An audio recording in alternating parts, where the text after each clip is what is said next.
بسم الله الرحمن الرحيم.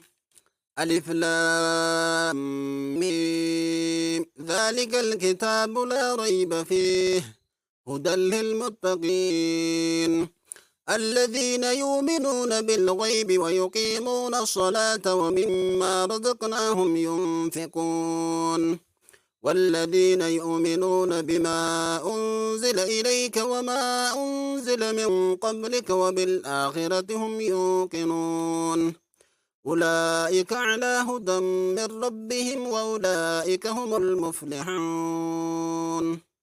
إن الذين كفروا سواء عليهم أأنذرتهم أم لم تنذرهم لا يؤمنون ختم الله على قلوبهم وعلى سمعهم وعلى أبصارهم غشاوة ولهم عذاب عظيم.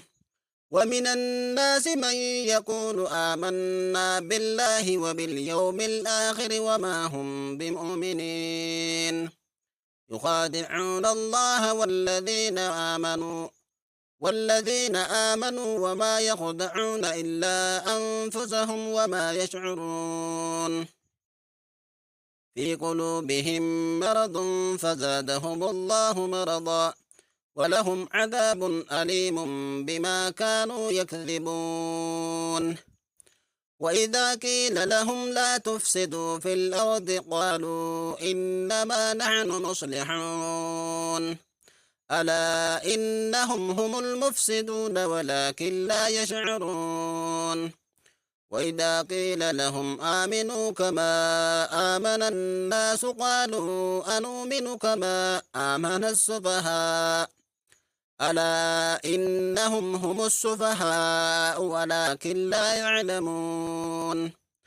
وإذا لقوا الذين آمنوا قالوا آمنا وإذا خلوا إلى شياطينهم قالوا إنا معكم إنما نحن مستهزئون الله يستهزئ بهم ويمدهم في طغيانهم يعمهون. أولئك الذين اشتروا الضلالة بالهدى فما ربحت تجارتهم وما كانوا مهتدين.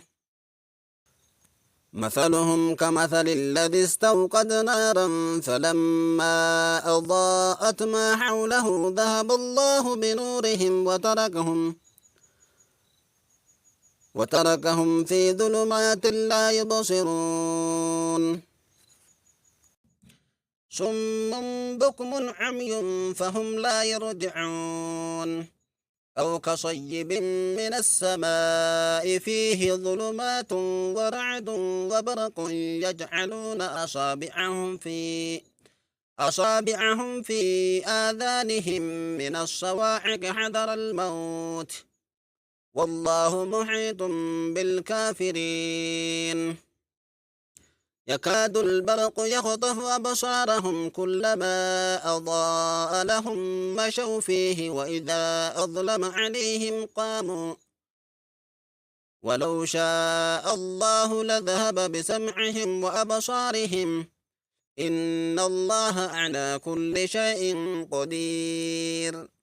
يا أيها الناس اعبدوا ربكم الذي خلقكم والذين من قبلكم لعلكم تتقون الذي جعل لكم الأرض فراشا والسماء بناء وأنزل من السماء ماء فأخرج به من الثمرات رزقا لكم فلا تجعلوا لله أندادا وأنتم تعلمون. وإن كنتم في ريب مما نزلنا على عبدنا فأتوا